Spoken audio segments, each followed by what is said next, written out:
Saya sengaja pakai baju ini. Ini baju yang dibuat oleh Bu Nyoman. Angkat tangan Bu Nyoman. Itu Bu Nyoman Titik namanya di belakang. Ya, beliau seorang survival dari kondisi tubuh akibat stroke. Beliau kemudian menggunakan tanda petik bencana itu untuk menjadi berkah bagi kehidupan yang lain. Sehingga beliau membangun sebuah yayasan yang diberi nama Yayasan Tapasya Stroke Center. Buat tangan dong beliau. Cek. Cek.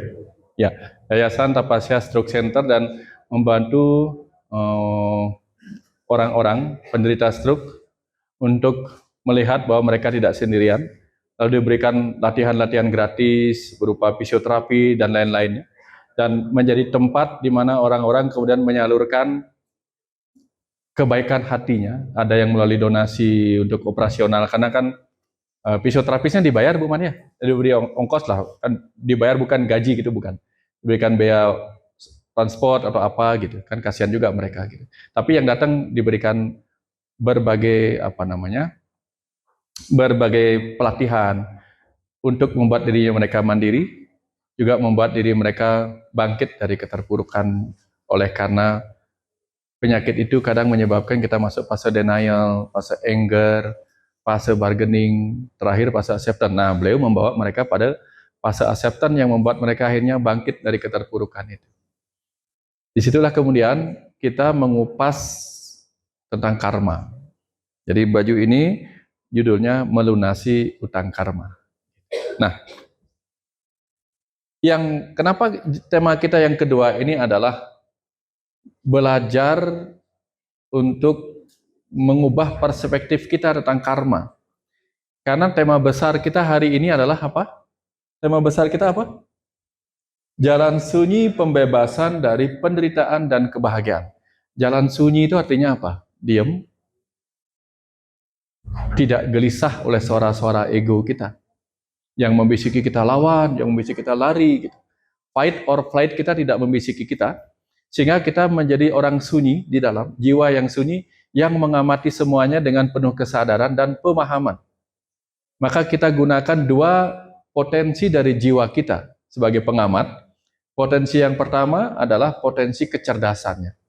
Mengamati dengan cerdas, sehingga semua peristiwa-peristiwa karma dalam kehidupan kita bisa kita petik hikmahnya, petik pengetahuannya. Yang pertama. Yang kedua, kita dengan penuh kesadaran mengamati semua peristiwa-peristiwa itu sebagai sesuatu yang netral. Contoh, mungkin susah menerangkan bagaimana sih caranya mengamati sesuatu dengan netral. Ada anjing menggigit kucing. Yang salah siapa? Ada anjing mengejar dan menggigit kucing. Yang salah siapa? Bingung ya? Oke. Ada anjing liar menggigit kucing peliharaan kita. Yang salah siapa? Anjing liar. Ada anjing peliharaan kita mengejar dan menggigit kucing liar. Yang salah siapa? Kucing liar. Nah, dengan cepat kita bisa paham kapan kita netral, kapan kita berpihak. Keberpihakan muncul ketika kita mengerti bahwa ini milikku, itu bukan milikku. Kebayang ya? Begitu kita berpihak, maka seketika kita kehilangan netralitas kita. Maka yang bukan pihak kita ikut kita benci, yang pihak kita ikut kita dukung, kita cintai. Itu yang biasa terjadi. Sama halnya dengan ular makan tikus. Salah siapa? Nggak ada yang salah. Karena kalau ular dikasih capcay, dia nggak makan. Ular memang makannya tikus. Tapi kalau ular liar makan tikus peliharaan anak kita, si ular liar kurang ajar. Begitu ular peliharaan kita makan tikus liar, nah si tikus liar kurang ajar. Ngerusuh di rumah dimakan tikus kita, syukurin. Betul nggak? Nah, kapan saja kita ketemu sama orang lain sedang mengalami pembayar karmanya. Begitu di dalam diri kita muncul, syukurin. Tanda-tanda kita sedang berada di pihak berlawanan dengan orang itu, betul nggak? Ya, coba renungkan saja. Kapan terakhir kali melihat orang jatuh lalu dengan cepat berkata, syukurin. Pernah nggak?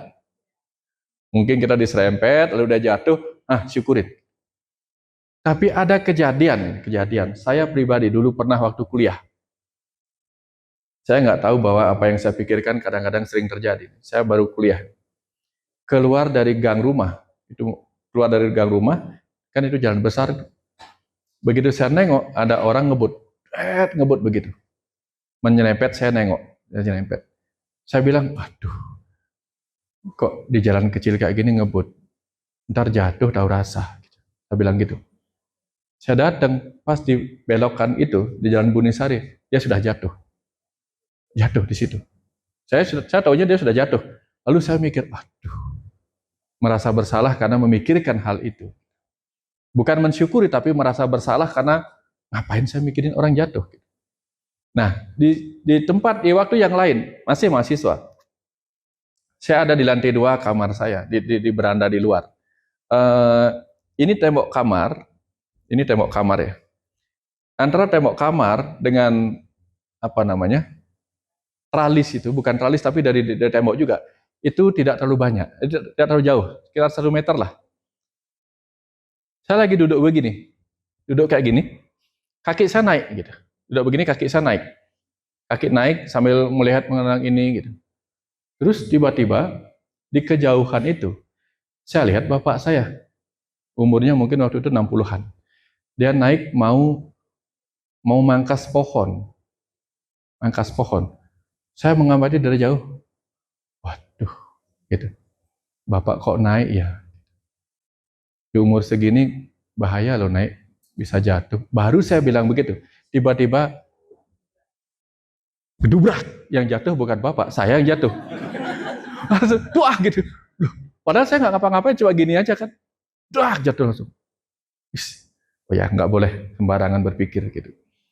Nah, jadi artinya apa? Ketika kita netral, setiap peristiwa nggak kita syukuri, nggak kita apa-apain, diam aja.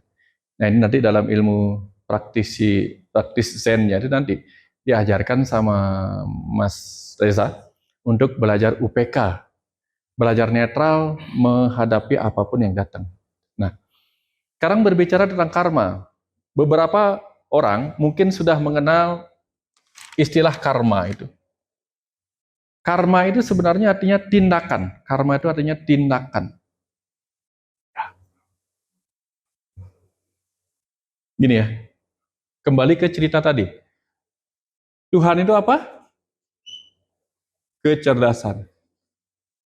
Begitu menunjukkan kemampuan menjadi energi. Begitu energi memadat menjadi materi. Ya. Nah, ketika si kecerdasan Tuhan menunjukkan kemampuannya atau energinya menciptakan material, maka ada 2 jenis materi yang diciptakan. Satu materi yang bisa hidup, satu lagi materi yang tidak bisa hidup. Nah, salah satu materi yang bisa hidup adalah materi yang bernama manusia. Percikan kecerdasannya masuk ke sini menjadi ruh, yaitu diri kita yang sejati yang di dalam ini. Materinya menjadi tubuh ini, tubuh. Dan karena di setiap materi itu ada energi, ya. Materi terkecil apa tadi? Materi terkecil yang sering kita sebut apa? Atom. Ini ada atom, ini nukleusnya, ini ada elektron yang berputar-putar di sekitar ini. Ya, ini ada elektronnya. Nah, energi nuklir ini ketika dipecah dia menjadi nuklir. Nuklir itu inti, ditembak menjadi energi nuklir, menjadi apa saja. Di setiap atom yang kecil itu mengandung energi karena dia energi yang memadat. Maka tubuh kita ini penuh dengan energi, betul nggak? Ditambah lagi kita makan lagi energi dari luar.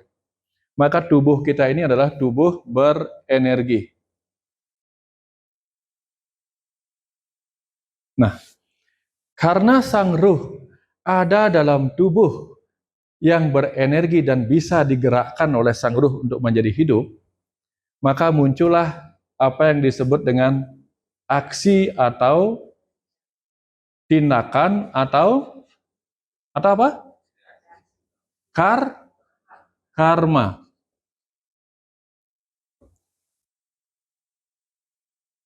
Maka sepanjang kita ada di dalam tubuh ini, kita tidak mungkin bisa terbebas dari apa yang disebut sebagai karma. Bahkan ketika kita bernapas, kita sudah berkarma. Karena kita menggerakkan napas kita. Apakah bernapas itu baik? Apakah bernapas itu buruk? Bernapas baik apa buruk? Baik. Membunuh baik apa buruk? Pelan-pelan ya. Bernapas baik apa buruk? Napas sama dengan baik. Membunuh baik apa buruk? Buruk. Oke ya? Membunuh baik apa buruk? Buruk. Oke. Pada saat kita bernafas, ada enggak kuman-kuman atau virus yang masuk? Ada ya? Kira-kira virus dan kuman yang masuk dibunuh apa dihail, teman? Dibunuh. Berarti setiap kali kita bernafas, ada pembunuhan. Betul nggak? Maka bernafas baik apa buruk? Mulai di sini ya. Ya. Kalau kita menjebak diri kita pada kata baik dan buruk, bernapas gimana caranya ini? Bernapas pakai oksigen biar nggak membunuh apapun. Bingung kita. Maka kita pergi ke ruang steril. Supaya aku tidak mau membunuh siapapun. Tidak satupun ciptaan Tuhan yang mau kebunuh, termasuk virus-virus. Maka kita pergi ke tempat yang steril. Betul nggak? Supaya nggak ada kuman-kuman di situ. Betul nggak? Tapi tersiksa nggak akhirnya kita? Tersiksa. Oke. Makan baik apa buruk? Baik. Membunuh baik apa buruk? Buruk. Begitu kita makan, ada nggak yang dibunuh? Ada. Banyak. Maka karma baiknya, ini makan ya, ini makan. Makan itu karma baik apa karma buruk? Baik. Ketika kita membunuh, baik apa buruk? Buruk. Oke. Kalau karmanya baik, makan itu karma baik, makan itu karma buruk, maka pahala dari karma baik ini apa? Pahalanya apa? Pahala dari kita makan sebagai karma baik, pahalanya apa? Dapat energi, dapat tumbuh, dapat sehat. Itu pahala baiknya. Pahala karena dia karma yang buruk, apa pahala buruknya apa? Nggak pernah memperhatikan. Oke. Satu, makan nasi, kita sakiti pohon padinya, betul nggak? Dari pohon padi kita sakitin, kemudian kita jebur, kemudian kita tumbuk pula. Setelah kita tumbuk padinya, kemudian kita rebus pula padinya. Padahal di dalamnya ada kecerdasan, betul nggak? Ada kecerdasan dalam padi yang kita sakiti sebagai Tuhan di sana. Nah, setelah kita rebus di sana, ditambahin sambal tempong pula. Jadi kepedesan di dalam. Setelah itu kita kunyah pula, betul nggak? Kunyah pakai gigi, digilas, dilindas pada gigi.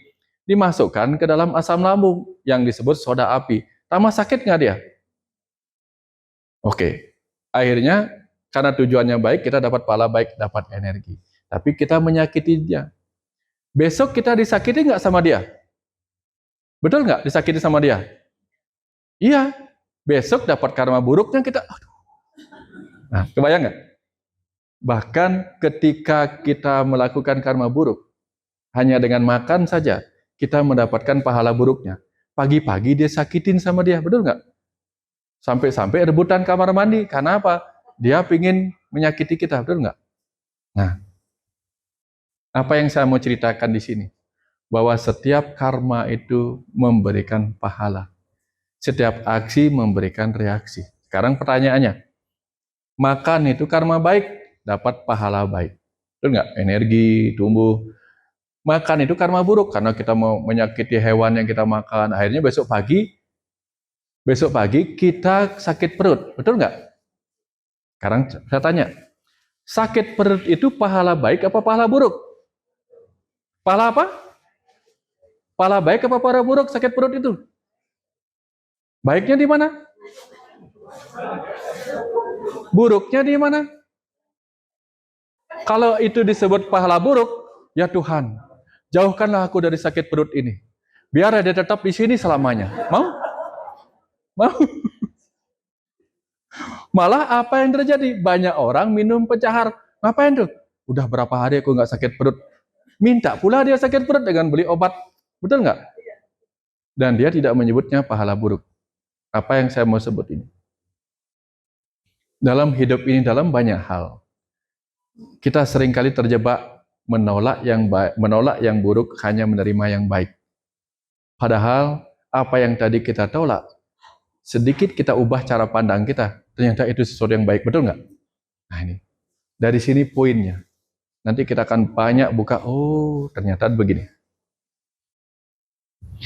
Ada orang, ini, kita diselingkuhin. Kita diselingkuhin, ya, kita punya pasangan, pasangan kita selingkuh. Harusnya kita bahagia apa sakit hati? Ya, ini diselingkuhin, ya, diselingkuhin. Nah, diselingkuhin ini. Ini kita harus bahagia, bahagia, apa sakit hati? Sakit hati, oke. Sakit hati ya? Kalau sakit hati, boleh enggak kita berdoa sama Tuhan? Tuhan, aku sakit hati diselingkuhi. Tolonglah Engkau kembalikan pasanganku menjadi pasangan yang setia berikutnya seumur hidup. Setuju nggak begitu? Oke, sakit hati maka kita berdoa supaya itu tidak terjadi lagi, betul nggak? Betul ya? Oke, betul. Ternyata dicek di kehidupannya ke regresi dengan dokter Pak Surya, gitu. Ya, hipnoregresi dengan Pak Surya. Terpantaulah bahwa di kehidupan sebelumnya dia pernah menyelingkuhi 10 orang dan menyakiti pasangannya. Nah, ini baru datang satu orang yang bikin sakit hati. Kira-kira di alam sana, Tuhan, di alam sana nih, Tuhan, ternyata aku berdosa pada suamiku karena ternyata aku menyelingkuhi 10 laki-laki. Kelak agar aku bisa merasakan perasaan sakit hati dari suamiku, izinkanlah aku menjadi suami yang disakiti oleh istriku yang berselingkuh dengan 10 orang gitu misalnya. Jadi ketika diselingkuhin satu orang, harusnya sakit hati apa bahagia?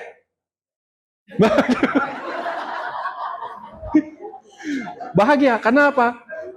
Satu hutang terlunasi. Betul nggak? Betul nggak?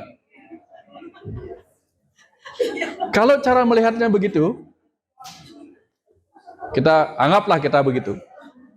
Begitu suami kita berselingkuh gitu misalnya. Kami berselingkuh.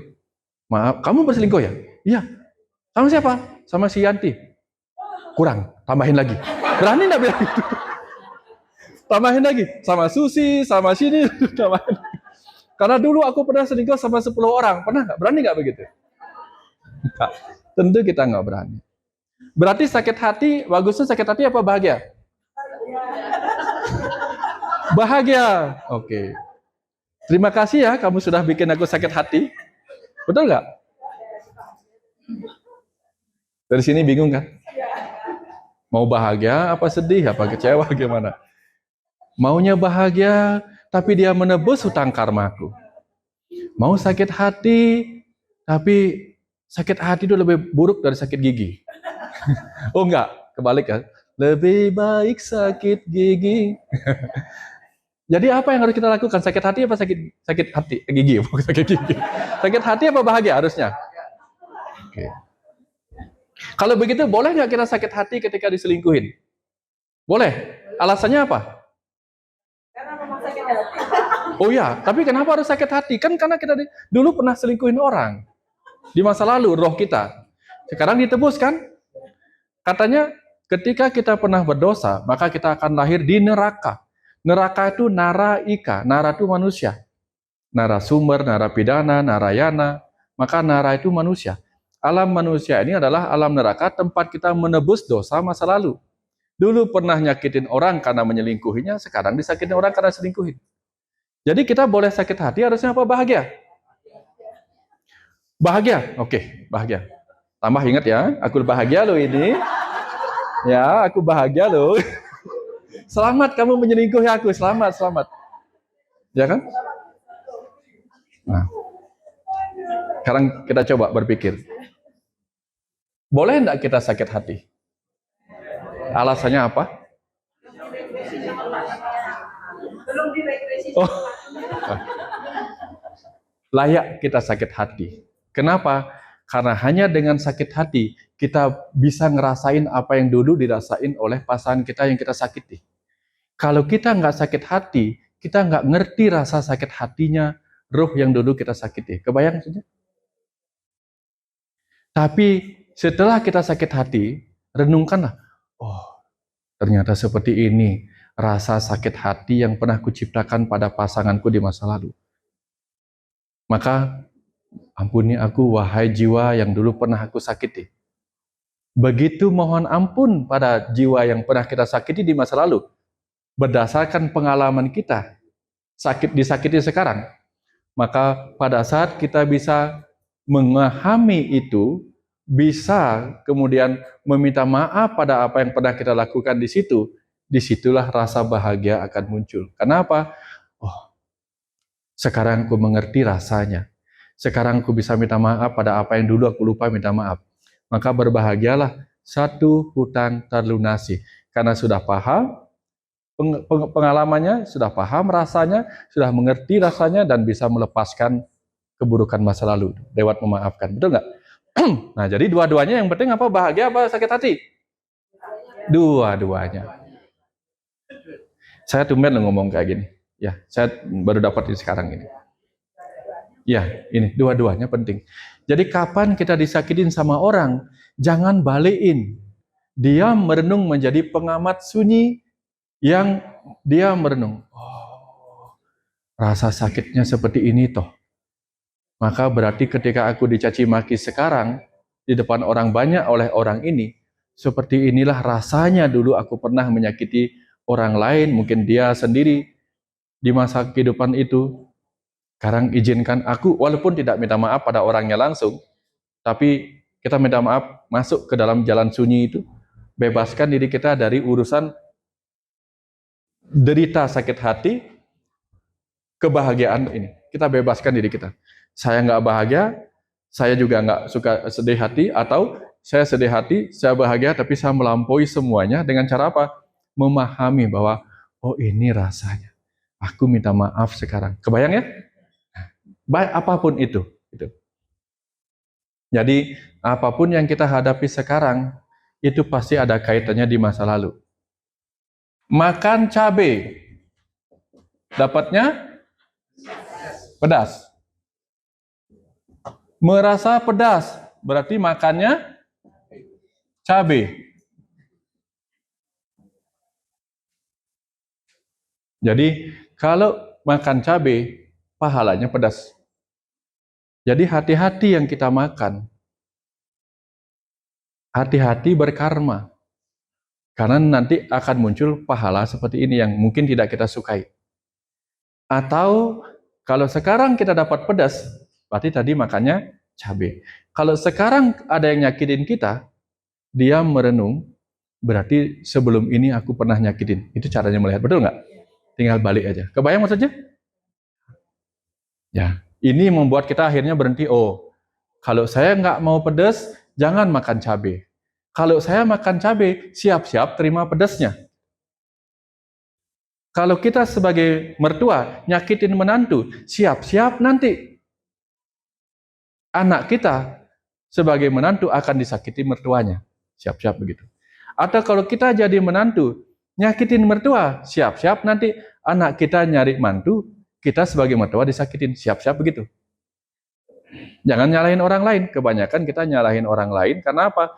kita tidak melakukan introspeksi. Ya. Tidak melakukan inspeksi ke dalam. Inspeksi. Dapat sampai sini ya? Nah, ini contohnya. Nah, kemudian bicara tentang karma, kita tahu bahwa kita tidak bisa lepas dari urusan karma, karena hidup ini adalah tentang berkarma, bertindak. Tetapi karma sendiri, jangan lupa ya, tubuh ini ciptaan. Setiap ciptaan mengandung apa tadi? Pengetahuan. Ketika ciptaan ini berkarma, maka di setiap karma ada pengetahuan. Setiap karma atau tindakan menciptakan peristiwa kehidupan. Maka di setiap peristiwa kehidupan ada pelajaran karma. Pelajaran karma dalam setiap peristiwa kehidupan ada apa? Ada tragedi, ada komedi, ada drama ini, drama itu. Maka dunia ini panggung sandiwara di mana kita sedang memainkan karma dan belajar dari karma kita sendiri, juga belajar dari karma orang lain. Nah, gini. Kenapa kita dan orang lain memiliki pelajaran-pelajaran karma berbeda? Tujuannya apa? Tujuannya supaya kita tidak perlu lahir menjadi orang lain hanya untuk mempelajari bagian yang itu, betul nggak? Siapa di sini yang makannya sering makan di restoran bukan masak sendiri? Ya, tapi makan enak juga. Pernah makan pizza? Pernah. Pernah bikin pizza? Enggak. Tapi kita bisa makan pizza karena orang lain yang masaknya, orang lain yang belajar. Jadi kita bisa mempelajari pengalaman orang lain. Itu sebabnya ruh itu ketika ingin menjadi yang tak terbatas seperti Tuhan, dia tidak perlu melewati semua pelajaran itu. Cukup mengamati pelajaran-pelajaran yang sudah dimainkan peran-perannya oleh jiwa-jiwa lain. Dapat sampai sini maksudnya? Maka setiap orang adalah guru. Dengan peristiwa-peristiwa kehidupannya adalah guru bagi kita. Yang membuat kita nggak perlu mengalami itu. Misalnya nih, ada orang jalan ke jurang lalu jatuh dan meninggal. Boleh nggak kita katakan, aku nggak percaya jurang itu dalam sebelum aku sendiri mengalaminya. Boleh nggak begitu? Nggak usah, nggak usah.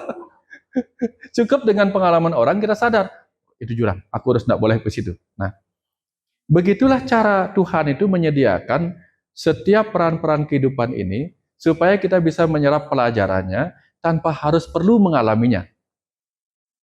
Tapi kita akan diberikan pengalaman yang memang layak untuk kita alami. Tidak perlu jadi orang lain. Tapi kita ambil pengalaman orang lain untuk kita renungkan. Betul nggak? Nah, itu pelajarannya tentang ini. Makanya kita nggak bisa lepas dari karma. Karma terbagi menjadi 3 berdasarkan waktunya. Pernah dengar karma itu? Yang pertama, past karma. Karma masa lampau. Present karma. Karma masa kini. Future karma. Karma masa depan. Karma pahala maksudnya. Karma masa lalu ini disebut sebagai sancita. Karma masa kini disebut prarabdha. Prarabdha, ya. Prarabdha. Karma masa depan disebut kriyamana. Apa artinya ini? Sancita karma pala. Kadang kita nggak tahu. Hari ini kan aku sudah berbuat baik. Dari kecil sampai sekarang aku dilatih berbuat baik, tapi hidupku kok begini-begini terus. Jangan berpikir bahwa karma itu meleset. Bukan. Kita hanya sedang menerima karma buruk dari kehidupan masa lalu kita. Sementara kebaikan yang kita lakukan sekarang bukan tidak bermakna, bukan tidak akan berbuah apa-apa. Enggak. Dia akan berbuah nanti setelah semua masa ini terlewati. Ini yang disebut dengan pas karma atau sancita karma pala. Karma pala yang kita terima buahnya dari kehidupan masa lalu. Ya. Sama dengan kita menanam padi. Nanamnya padi kok tumbuhnya rumput. Bisa jadi benih-benih rumput sudah duluan ada di situ. Betul nggak? Nah itu. Cuman karena dia tumbuh lebih cepat aja dari padinya tiba-tiba dia ikut. Nah, ada yang disebut prarabdha kriyamana, prarabdha karma pala. Apa yang dilakukan sekarang diterima hasilnya sekarang. Sekarang kerja keras, suksesnya di kehidupan sekarang. Dari kecil dia kerja keras, belajar, bisnis, begitu tua kaya raya. Nah, itu berarti di kehidupan sekarang. Ada orang yang nanam kebaikannya sekarang, sampai mati pun dia tetap miskin. Tapi yang kaya raya siapa? Anak cucunya. Siapa anak cucunya? Dia lahir kembali sebagai cucu daripada dirinya. Dia reinkarnasi. Contoh, di usia 60 tahun, dia menanam pohon kelapa. Umur pohon kelapa sampai berbuah berapa tahun? Nah, ya dia keburu mati. Berarti si kakek keburu mati. Dia nggak sempat menikmati buah dari pohon kelapanya. Tapi itu menjadi kekayaan bagi dirinya ketika lahir kembali menjadi si anak. Ini yang disebut dengan kriyamana. Ya, dia nggak menikmati hasilnya, tapi dia nikmati di kehidupan berikutnya. Ada itu. Nah, kok future-nya begini? Dapat ya sampai sini ya? Nah, itu jenis-jenis karma. Ya, bahwa kemudian ada karma baik, ada karma buruk, itu disebut karma baik disebut subha karma, karma buruk disebut asubha karma. Itu artinya tidak. Subha itu su itu baik. Nah, itu udah umum lah itu. Jadi artinya apa?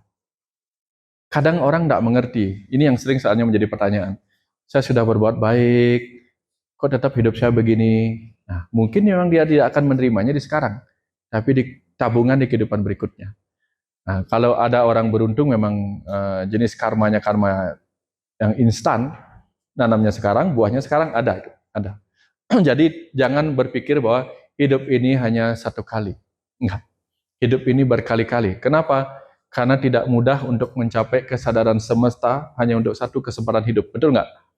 0 sampai 5 tahun baru belajar berjalan, baru belajar berlari.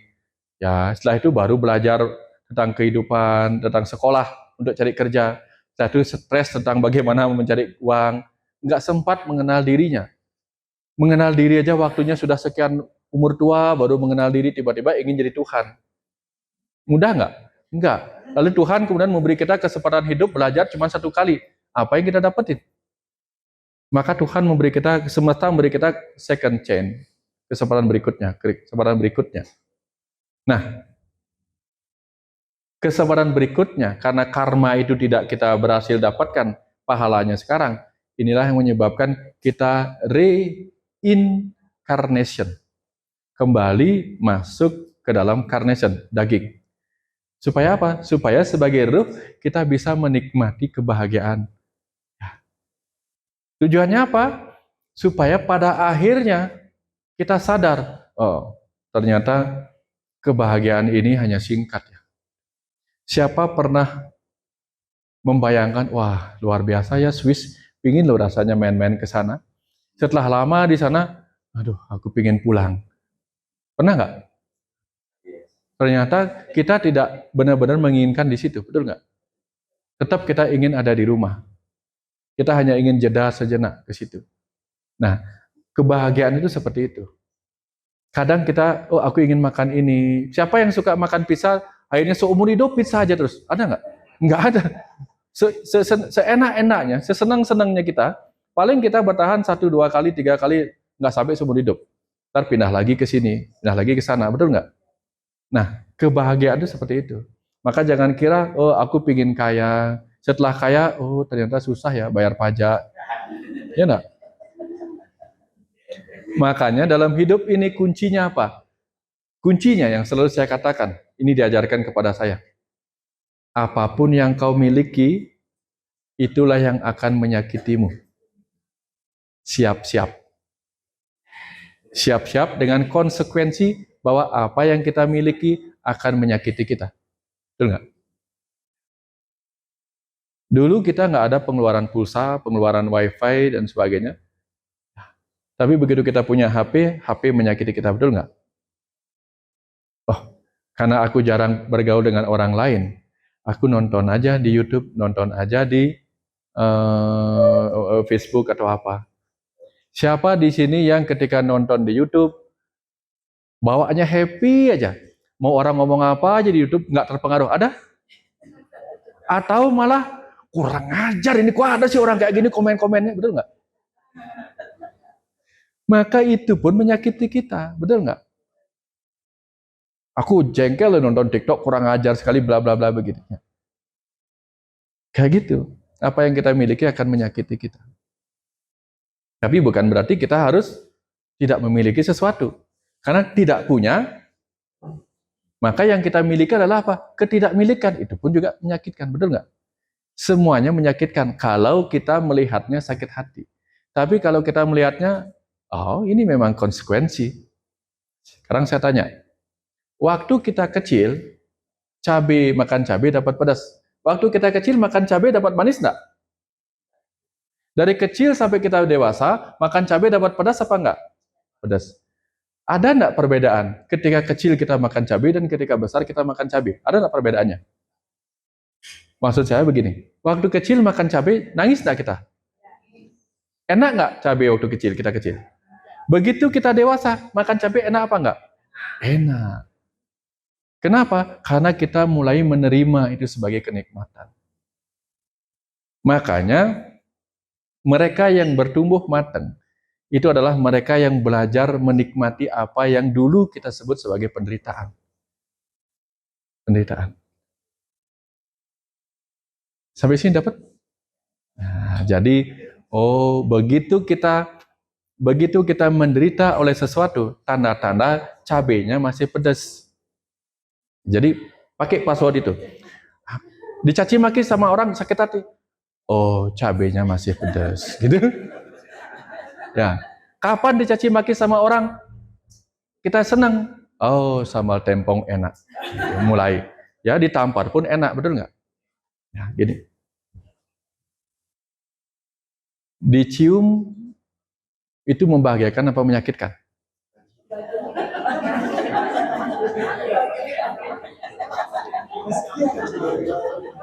Ya. Dicium sama orang yang tidak kita kenal sama sekali, tidak menyenangkan. Jadi dicium sama orang yang tidak kita kenal sama sekali, kita nggak pernah ngobrol, kita nggak pernah ketemu, nggak kita kenal sama sekali. Mungkin kita pernah melihatnya, tapi kita nggak kenal, nggak pernah ngobrol, dia nggak kenal kita nggak juga nggak benar-benar tahu sama dia. Dicium sama dia, senang apa enggak? Senang. Tapi kalau yang mencium itu adalah Brad Pitt, bagaimana? Wow, langsung gitu. Nggak punya tabungan tapi langsung berbunga-bunga gitu. Betul nggak? Ya. Apalagi misalnya apa? Sudah usia 50 tahun, sebagai wanita aku nggak punya pasangan, nggak ada yang mau sama aku, tiba-tiba nongol wajah semirip Brad Pitt. Dicium kita dari belakang, dipeluk di belakang, tiba-tiba senang apa enggak? Lalu ngajakin kita nikah, tiba-tiba gimana? Senang apa enggak? Jadi semua hal yang terjadi dalam hidup ini tentang perspektif persepsi kita. Begitu kita salah memiliki pengetahuannya, persepsi kita salah, orang jadi salah. Karma buruk orang jadi buruk kalau kita melihatnya buruk. Contoh nih. Ada seseorang yang bernama Bhisma. Dia kesatria maha agung yang tak terkalahkan, yang tak terbunuh.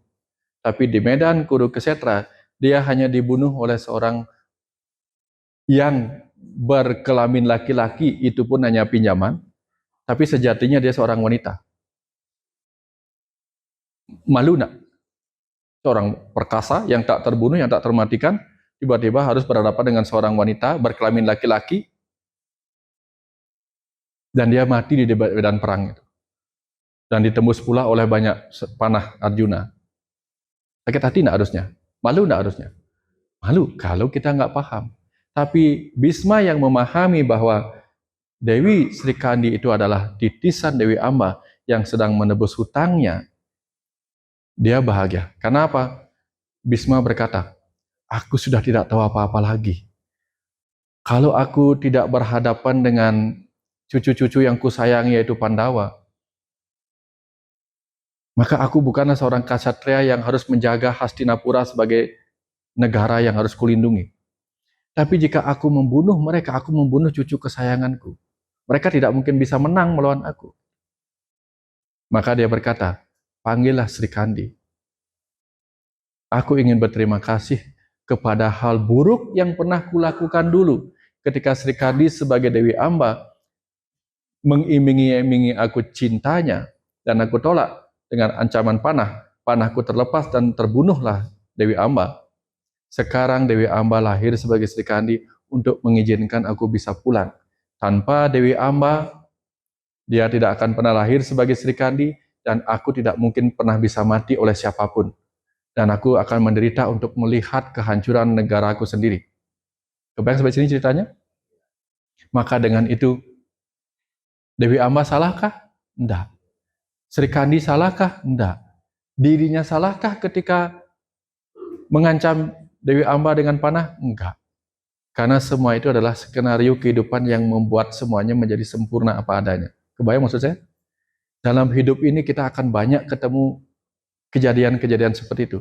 Yang kita sangka ini membawa keburukan kepada kita. Tapi begitu perenungannya jauh mendalam, kita akan mengerti, oh, tidak ada kejadian yang tidak atas kehendaknya. Ini pasti memiliki sebuah makna, tujuan tertentu. Everything happen for a reason. Jadi kita harus tahu reasonnya itu apa, alasannya ada apa. Untuk menemukan alasannya apa, kita harus, alas itu tempatnya di atas apa di bawah? Maka kita harus menggali, tumpukan itu. Sampai ketemu alasnya apa, baru ketemu alasannya. Dasarnya apa, baru ketemu dasarnya apa. Alasnya apa? Alas itu dasar, alasannya apa. Dah, ini dapat ya? Sebelum kita ketemu alasannya apa, pasti kita masih terguncang. Inilah pentingnya duduk sejenak sebagai observer, sebagai pengamat. Kapan kita menjadi pengamat? Every day. Every day. Pagi hari kita main film, main peran A, main peran B, main peran C. Bermainlah penuh penjiwaan. Nah, tadi saya ngobrol-ngobrol sama Dr. Henry. Bermainlah penuh penjiwaan karena kita sedang memainkan dunia ini sebagai panggung sandiwara. Bermainlah. Nyanyi sama-sama. Sama-sama. Dunia ini panggung sandiwara, ceritanya mudah berubah. Ada peran wajar dan ada peran berpura-pura. Mengapa kita bersandiwara? Nah, pertanyaannya gitu. Tuhan, ngapain sih aku harus bersandiwara? Ngapain sih aku harus memainkan peran A, peran B, peran C, lalu penuh drama kehidupan ini? Tuhan bilang begini, nah, kalau aku mengajarkanmu pengetahuan, tidak akan mudah kamu ingat pengetahuan itu. Tapi kalau aku mempertontonkan pengetahuan itu sebagai cerita-cerita kehidupan, begitulah aku bertutur kepadamu. Hanya dengan bertutur itulah aku bisa membuatmu menikmati pengetahuannya dan tidak lupa. Pertanyaannya begini,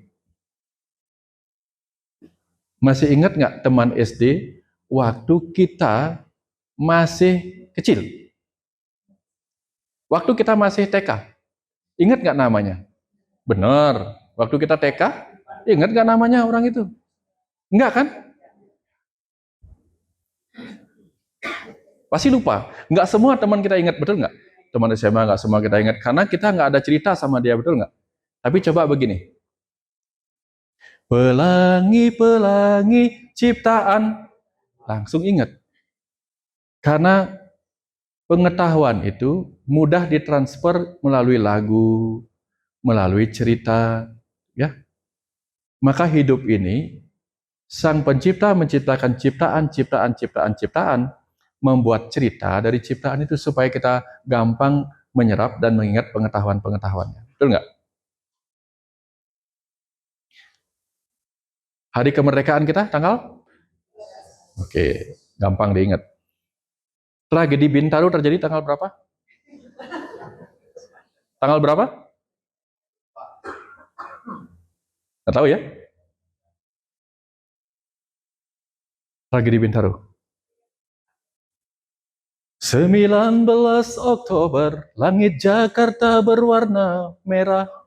Aku dengar jerit dari Bintaro. Pernah dengar lagu itu? Nah, 19 Oktober, langit Jakarta berwarna merah. 19 Oktober. Maka kita mudah sekali mengingat tanggal kalau dia jadi lagu. Jadi nyanyian, kebayang nggak? Itulah sebabnya hidup ini penuh dengan drama, dengan ini, dengan itu, supaya kita gampang mengingat peristiwa-peristiwa itu. Maka sepanjang hari hidup kita akan penuh dengan cerita-cerita. Supaya nanti malam gampang kita mengingat cerita-ceritanya. Untuk apa? Untuk kita renungkan kembali apa pelajaran yang ada di dalamnya.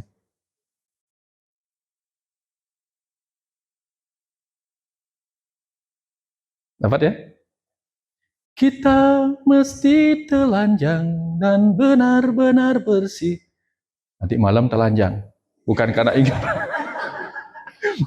bukan karena itu. Artinya menelanjangi seluruh ingatan-ingatan kita untuk kita renungkan. Betul nggak? Untuk kita renungkan. Itu malam-malam. Nanti, oh hari ini aku bermain peran apa ya? Oh peranku sudah penuh penjiwaan. Bagus. Penjiwaanku sudah bagus. Tapi apa yang bisa aku petik dari penjiwaanku hari ini? Itu kita renungkan. Ya, supaya kita dapat pelajaran-pelajarannya. Sampai sini dapat ya? Nah, jadi berterima kasihlah mau hari ini kita melihat tragedi, komedi, drama-drama, apapun itu. Berterima kasihlah pada Tuhan karena kita dihadapkan pada cerita itu. Setiap orang punya ceritanya masing-masing. Hari ini sedang terjadi apa di Pantai Kuta? Tahu nggak? Nggak tahu, karena pelajaran kita bukan di situ. Pelajaran kita ada di sini. Ya, nanti yang di sana punya pelajarannya sendiri. Tugas kita bukan untuk mengambil pelajaran orang.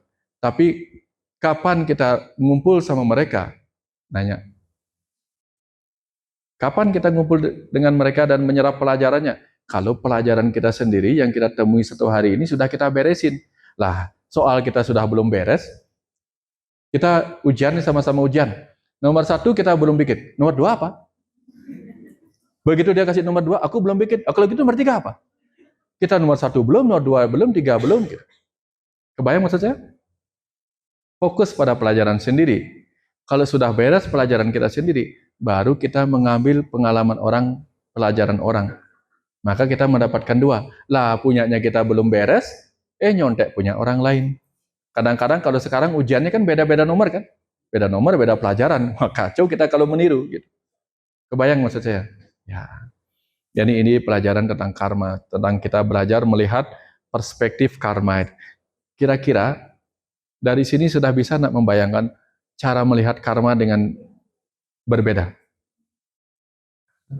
Masih ingat nggak saya cerita tentang saya membantu orang? Saya kasih dia uang dan dia merasa bahagia. Dan saya berdoa supaya dapat karma baiknya. Masih ingat nggak cerita yang di supermarket itu? Nah, itu cerita. Wah, merasa berbuat baik, minta dong pahalanya. Ternyata perbuatan baik saya menyebabkan kehancuran. Siapa yang belum pernah dengar? Kalau belum pernah, saya ceritain lagi. Belum pernah dengar? Oke. Jadi ceritanya begini. Saya ulang lagi ya. Saya senang berbuat baik. Malam-malam saya keluar, di sebuah supermarket, saya melihat ada wanita yang menangis terseduh-seduh. Kayak orang depresi. Wah, kasihan orang ini. Apa sih penyebab dia depresi kayak gini? Hari kedua, ketemu lagi orang itu. Hari ketiga, sama. Akhirnya karena kasihan, saya berasumsi jangan-jangan dia nggak punya uang. Saya kasihlah dia uang 100.000. Langsung dia kaget. Hah? Oh, Bapak terima kasih banyak, terima kasih banyak, terima kasih banyak. Perasaan saya, wah, ternyata saya sudah melakukan apa yang disebut sebagai maitri. Membuat orang lain bahagia, dan saya bahagia karena saya melakukan sesuatu. Wah, saya sudah mengamalkan ajaran Catur Paramita, bahagia. Saya sudah berbuat baik, maka pasti akan mendapatkan pahala baik 10 kali lipat. Teorinya begitu. Maka memberikan 100.000, pahalanya 10 kali lipat. Dapatnya berapa? 1.000.000. Pulang dari situ saya bilang, Tuhan, mumpung saya nggak punya uang, bisa dipercepat nggak pahalanya? Ya, gitu. Saking senangnya saya, besoknya saya ngomong, kemarin saya nolongin orang nih. Gitu. Wah, kamu baik sekali. Langsung berbunga-bunga, jadi orang baik. Nah, malamnya saya tengok ke sana. Asli orang tuh nggak ada di situ. Woi, seneng saya. Ternyata segitu mudahnya ya kita menyelamatkan orang hanya dengan 100.000. Kita sudah membuat orang bahagia, menyelamatkan orang. Gitu. Saya ngomong sama kasirnya, nanya, mau cerita, saya loh yang kemarin. Ngomong-ngomong yang di depan kemarin itu, kemana orang itu? Baru mau bilang, saya loh. Nggak tahu Pak, nggak tahu siapa ngasih dia uang. Saya kira dia mau ngapain. Dia beli baygon, saya kira mau ngapain. Pagi-pagi tergeletak karena minum baygon di situ. Langsung saya bilang, oh ya, ada orang kayak gitu ngasih dia uang 100.000. Tapi dulu mas saya sembahyang, Tuhan, ambil dah, saya ikhlas, nggak jadi, gitu. Nggak jadi minta pahala dari yang uang 100.000 kemarin, gitu. Sama 3 bulan kemudian dia datang. Lagi-lagi orangnya di situ. Saya langsung pura-pura lain-lain, kayak tadi itu, nutup mata, nggak melihat Tuhan di situ, melihat hantu di situ. Jangan-jangan ini hantunya ini, gitu. Nggak boleh. Dia manggil saya, Pak, aduh, kaget. Kenapa pura-pura nggak ngerti? Siapa ya? Gitu, pura-pura. Pak, terima kasih ya Pak. Tapi mohon maaf, terima kasih untuk uang Bapak. Uang yang mana ya? Pura-pura nggak ingat. Dulu kan Bapak yang ngasih saya uang 100.000. Dan mohon maaf, saya menggunakannya dengan cara yang salah. Saya mau bunuh diri. Saya tentamen suicide. Dan gara-gara itu untung saya ada yang menyelamatkan, dibawa ke rumah sakit. Itu penyebabnya saya lagi putus pacar. Di rumah sakit, akhirnya saya dirawat selama hampir 1 bulan lebih karena luka di lambung saya. Dan saya ketemu seorang perawat yang ya ganteng dan baik hati, dan akhirnya kami pacaran selama 1 bulan, dan bulan ini kami memutuskan menikah karena dia sudah lama juga katanya nggak punya pasangan. Saya mau mengundang Bapak, sebenarnya makasih ada di sini. Oh ya, selamat. Gue di rumah langsung, Tuhan, ternyata manfaatnya bagus sekali. Kapan pahalanya? Menikahlah mereka. Nggak sampai 6 bulan datang lagi dia, tapi kondisinya kayak gini lagi. Loh, kenapa begini? Gitu. Pak, ternyata pacar saya yang saya nikahin itu jadi suami saya sekarang itu. Ternyata sesungguhnya dia playboy. Dia sudah punya istri banyak di luar sana, gitu. Jadi yang 100.000 itu karma baik apa karma buruk? Nah, di situ kita nggak boleh menilai. Apapun yang kita lakukan, just do it. Bukan just do it. Bukan just do it, tapi just do it. Tanpa mengatakan itu karma baik, karma buruk, sudahlah. Kita nggak pernah tahu. Ya, apakah kita memberikan anak kita sepeda akan menjadi berkah apa bencana, kita nggak tahu. Ya enggak? Kita nggak tahu. Sudahlah, kita hanya melakukan itu saja. Jadi dari sini kita belajar untuk melakukan apa yang disebut sebagai niskama karma. Kalau kita merasa uang 100.000 itu adalah uang yang perbuatan baik, maka kita menganggap, oh ini subha karma, ini karma baik. Nanti saya akan dapat sorga, nanti saya dapat pahala baik. Atau ketika kita, oh ternyata uang 100.000 itu dibuat bunuh diri, oh saya telah mau melakukan perbuatan buruk, maka kita akan berpikir, nanti saya akan dapat neraka gara-gara ini, gara-gara itu. Tapi begitu kita merasa terpanggil untuk memberi sesuatu, udah kasih, selesai. Urusan selesai. Nah, ini sering saya lakukan. Saya memberikan aja, udah tinggal. Nggak mikir lagi apakah itu baik apa buruk, nggak. Begitu hati nurani memanggil, berikan. Udah selesai. Apa saya punya hutang masa lalu, nggak ngerti. Pokoknya terpanggil memberikan, berikan. Beres. Gih. Tar. Apa? Beyond karma, ya. Niskama karma. Beyond itu melampaui karma. Beyond itu artinya apa? Beyond asubha karma dan subha karma. Jadi melampaui karma baik, karma buruk disebutlah niskama karma. Karma yang tidak mengharapkan pahala apapun. Inilah disebut dengan tulus. Dalam bahasa sederhananya disebut ketulusan dalam perbuatan. Kalau ketulusan dalam perbuatan, kita nggak mikir lagi apa yang terjadi. Sama dengan kita bernapas. Ketika kita mengeluarkan napas, kita berkarma baik apa berkarma buruk? Nggak tahu. Di satu sisi kita berkarma baik. Kenapa? Melepaskan karbon dioksida yang akan memberi hidup kepada tumbuh-tumbuhan. Sekaligus kita berbuat karma buruk. Kenapa? Mungkin saja kita menyebarkan kuman-kuman tanpa kita paham. Betul nggak? Dari sini kita harus belajar, aku nggak tahu aku berbuat baik apa buruk. Nah, siapa pernah nonton film The Equalizer 3 ya? Cerita tentang Denzel Washington, nonton ya? Yang membunuh para mafia, kemudian dia terjebak di sebuah tempat di Sisilia, tahu ya? Ketika dia kena tembak oleh seorang anak kecil, nonton ya? Di situ dia ditanya sama dokter yang menolongnya, kamu orang baik apa orang jahat? I don't know. Langsung dia ketahui ini orang baik. Karena orang yang baik itu tidak tahu dirinya baik apa jahat, nggak tahu. Nah, ini seperti cerita tentang kalau kita sadar diri kita orang yang baik, kita tidak pernah merasa melakukan kebaikan. Karena kita hanya melakukan apa yang menjadi panggilan hati kita. Kebayang sampai sini ya? Oke. Dan waktu kita berkarma, pertanyaannya cukup dua ya, dua tiga ya. Satu ya, karena karma baik kita menunggu untuk kita memberi energi kepada tubuh kita jam 12 nanti. Tapi kita punya banyak waktu kok untuk ngobrol, ya. Silakan, ada yang bertanya? Silakan, Dokter Hendri. Ya. Wah, ini bisa rame nih kalau urusan karma pasti rame nih. Terima kasih Pak Soya. Ya. Hendri. Ini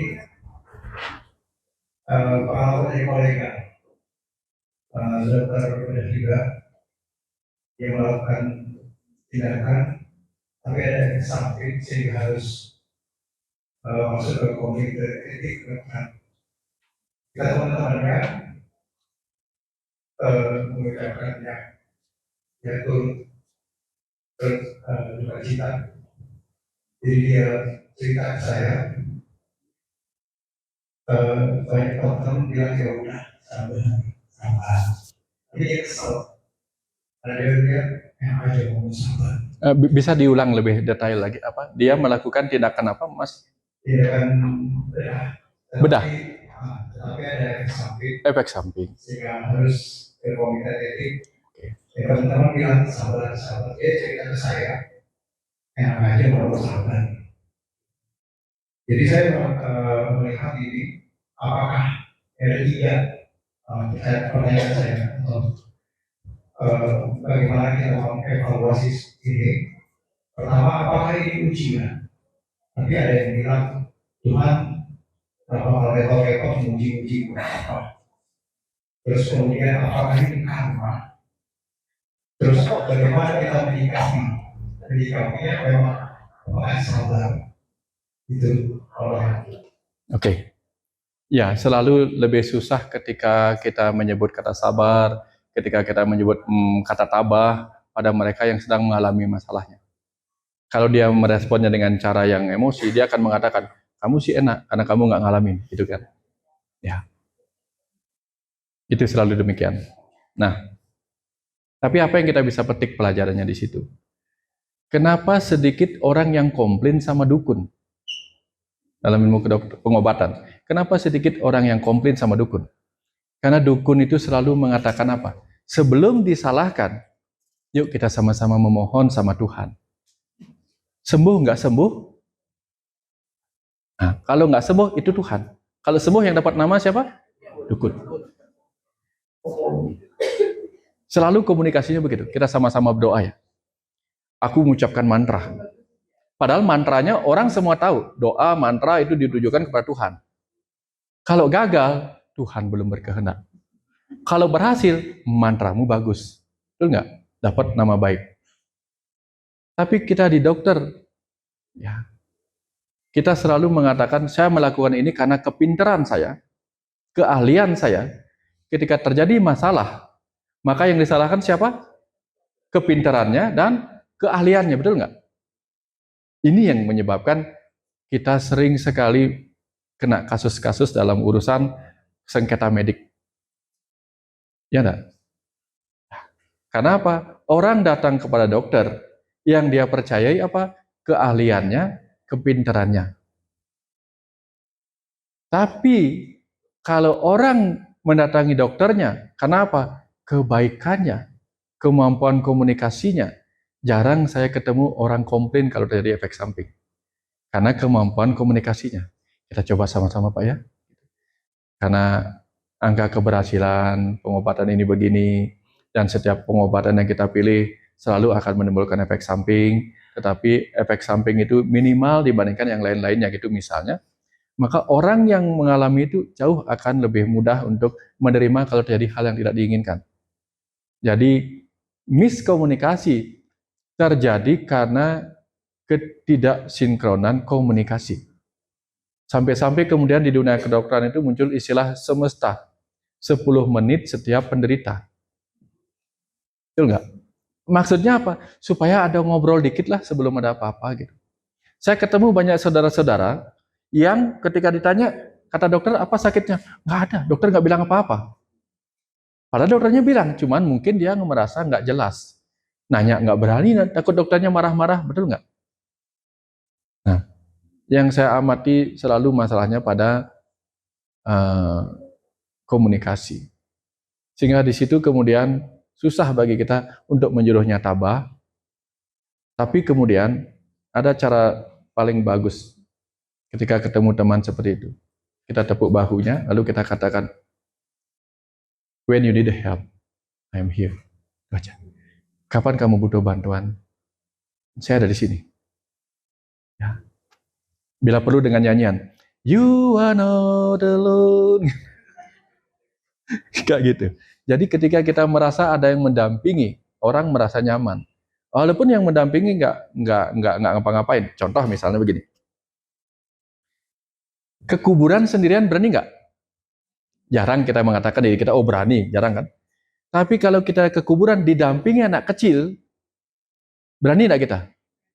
Lebih berani. Karena apa? Tiba-tiba si anak kecil membuat kita menjadi pahlawan untuk melindungi dia. Jadi pendampingan itu sangat penting. Itu intinya. Nah, ketika kita mendampingi seseorang, betapapun kita juga lemah, tapi mendampingi dia itu membuat kita menjadi sedikit lebih nyaman. Sendirian itu menyakitkan. Maka ketika ada orang seperti itu, kita cukup di sana aja dia menemani. Rasanya ini. Makanya orang-orang dulu tahu cara itu. Yang penting ada Tuhan di sampingmu, Tuhan nggak dilihat juga gitu, betul nggak? Tapi merasa ada yang mendampingi, ya Tuhan bersamaku. Nah, gitu. Ada nggak Tuhan? Nggak tahu mana Tuhannya, nggak tahu. Tapi Tuhan ada bersamaku. Tuhan adalah teman curhat terbaik. Kenapa? Karena apapun curhatku Tuhan hanya mendengar. Kok kamu tahu dia hanya mendengar? Karena dia nggak menyaut. Kalau dia seperti teman pasti dia nyaut. Nggak, Tuhan itu seorang yang maha mendengar. Dia mendengar aja tapi nggak maha menyaut. Jadi yang kita butuhkan dalam hidup ini didampingi. Nah, ketika ada masalah seperti itu, mendampingi mereka jauh lebih penting daripada mengeluarkan kata-kata yang mungkin akan dia balas, kamu sih nggak ngalamin. Itu nggak ya? Nah, tapi kemudian inilah yang perlu kita sering-sering lakukan. Mengingatkan semua orang bahwa ada efek samping. Ya, selalu ada collateral damage. Apapun itu. Mau operasi, luka itu adalah efek samping pertama dari operasi, betul nggak? Nanti bisa membekas, bisa segala macam sesuatu terjadi, sudah pasti itu. Kita membuka sesuatu yang berpotensi infeksi, sudahlah. Kita tahu semua bahwa setiap solution will bring another problem. Ini, jangan merasa, oh ini solusi terbaik. No, no, no, no. Every solution will bring another problem. Dulu orang jalan, dulu di masa lalu, ketika orang lebih banyak berjalan, pernah terjadi kecelakaan mobil nggak? Nggak ada, karena mobil belum diciptakan gitu. Ya, sekarang diciptakan mobil, orang jadi cepat-cepat. Waktu menjadi memendek, jarak menjadi memendek, tapi jarak pulang juga memendek. Ya, harusnya belum pulang karena kecelakaan. Kebayang nggak? Jadi every solution will bring another problem. Ketika kita memberikan solusi, jangan kira solusi kita yang terbaik, enggak. Solusi kita akan menambah masalah baru di kemudian hari. Ya, jadi kita di kedokteran kan pasti itu. Kita kasih antibiotik ini, kumannya mati. atau dia menjadi resisten. Ya. Kalau kita nggak kasih antibiotik, demam lama karena bakterinya. Tetapi itu membuat dia menjadi imunnya menjadi lebih bagus karena berlatih terus. Nah, kita mau pilih yang mana? Nah, ini kadang-kadang apapun yang kita pilih, setiap pilihan harus menjadi kesepakatan. Rambut saya biarkan uban, bagus apa enggak? Wah, seorang guru spiritual harus belajar menerima dirinya apa adanya. Betul nggak? Tapi efek sampingnya apa? Penampilan jadi lebih tua daripada umur. Gitu. Betul nggak? Tapi kalau kita ubannya kita semir, apa yang terjadi? Maka ubannya menjadi hitam, dia tampil muda, tapi apa? Guru spiritual kok tidak menerima diri apa adanya. Nah, jelek lagi kan? Teman saya guru spiritual, dia benar-benar luar biasa. Dia tidak pernah menyemir rambutnya, bahkan dia tidak pernah menyapu rambutnya, karena kebetulan dia sudah botak. Jadi apa? Dia botakkan dirinya, sampo nggak usah, nyemir nggak usah. Tapi dia apa? Menerima dirinya tampil sebagai biksu. Nah, intinya adalah kita menerima enggak diri kita. Ya. Setiap tindakan yang kita lakukan akan menimbulkan efek. Kira-kira ya. Ya. Pertanyaan saya tadi, apakah kita menilai ini sebagai ujian dari Tuhan? Nggak ada. Kasus ini atau Nggak ada. karma yang pernah kita buat sebelumnya? Ya jelas karma, karena tindakan kita melakukan operasi, tindakan kita untuk melakukan itu tanpa komunikasi itu kan bagian dari karma juga. Apakah itu ujian dari karma Tuhan? Enggak. Tuhan nggak ngurus-ngurusin urusan kita. Enggak. Kita sudah diberi pelajaran dan kita melakukan pelajaran kita dan kemudian mengevaluasi. Ujian itu kan evaluasi. Tapi kan ketika kita menyebut kata ujian itu karena seakan-akan hukuman, betul nggak? Betul nggak? Oh, ini ujian Tuhan. Kesannya apa? Hukuman. Tapi ketika kita punya pelajaran, kita mengevaluasi pelajaran kita bagus apa enggak? Contoh nih misalnya, kita masak ya. Setelah 10 menit kita masak, lalu kita cek nasinya, kita mengevaluasi nasinya, udah matang apa belum? Itu gimana? Boleh apa enggak? Apakah kita menyebut, wah ternyata nasinya belum matang, ini ujian dari Tuhan? Enggak. Kita hanya sedang mengevaluasi. Betul enggak? Mengevaluasi apa yang kita lakukan. Maka kita tidak menyebutnya ujian. Tapi ketika sesuatu itu kita anggap berat, oh nanti aku akan dinilai begini, tidak akan lulus, bla bla bla, maka kita menyebutnya ujian. Kita sedang diuji nih oleh Tuhan. Makanya kesannya kemudian, aduh aku lulus nggak ya? Gitu. Padahal setiap hal itu kan, siapa pertama kali masak itu nasinya jadi gosong? Pernah? Bisa gosong, bisa bagus, atau kadang kita bikin capcay, kadang enak, kadang enggak, betul nggak? Pernah nggak kita menyebut itu ujian? Enggak. Ketika kita mencicipi makanan kita mengevaluasi, sudah enak apa enggak? Kita nggak menyebutnya sedang menguji, ini ujian. Wah, ternyata capcaynya kurang enak. Jangan-jangan ini ujian dari Tuhan. Nggak ada. Bikin capcay juga ujian dari Tuhan. Gitu. Kita hanya sedang mengevaluasi. Jadi dalam hidup ini, apapun yang kita lakukan, kita sedang mengevaluasi apa yang kita lakukan. Kadang kita jarit luka pasien, kadang robek. Apakah itu ujian dari Tuhan ketika dia robek?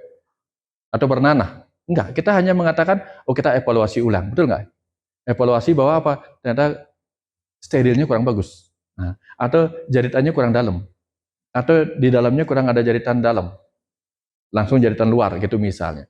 Nah, dengan mengevaluasi itu kita memperbaikinya. Tidak menyebutnya sebagai ujian yang kemudian membuat kita berpikir lulus kecewa, senang, nggak lulus kecewa.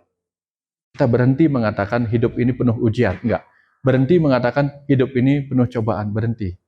Kita melihat hidup ini penuh karma dan evaluasi karma, gitu. Kebayang ya? Jadi kita setiap saat ini melakukan karma, malam-malam kita evaluasi.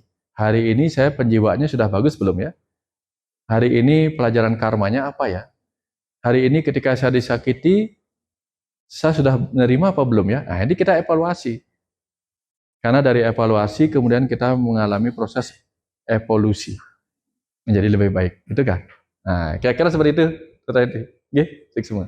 Dan sayangnya jam makan siang harus kita evaluasi. Enak apa enggak makanannya di bawah? Tapi kita punya waktu banyak untuk ngobrol nanti ya. Oke, terima kasih banyak. Ya.